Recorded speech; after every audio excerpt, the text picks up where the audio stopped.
Good morning, 3D design students. I apologize for the confusion yesterday.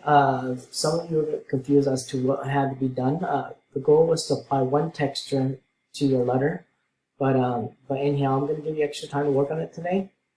So remember, once again, yesterday, most of you gathered all your texture and had them already. Today and tomorrow, as well as Thursday, you're going to spend time adding those textures to your letter. Well, here's a couple I found off Pinterest, and I'm going to show you a couple that are done by Zero Period.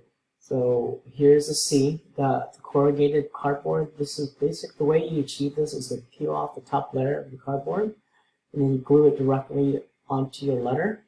If you have access to acrylic paint at home, you have the option of painting it on as well. But you need to apply at least two to three textures if you plan on painting the letter. So here's one that's done by Kelly Bender.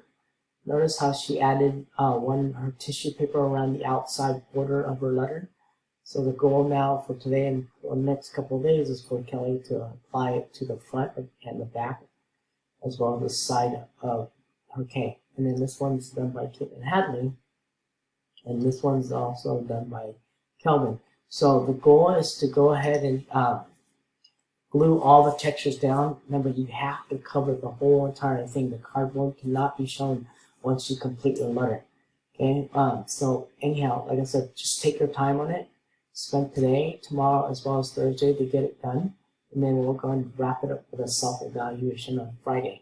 For third period only, I apologize for not posting the assignment, but it was under stream. So go ahead and post your assignment first before you begin today's work. So at the end of the day today, I will award you 40 points for today, as well as 40 points for yesterday, for a total of 80 points, okay?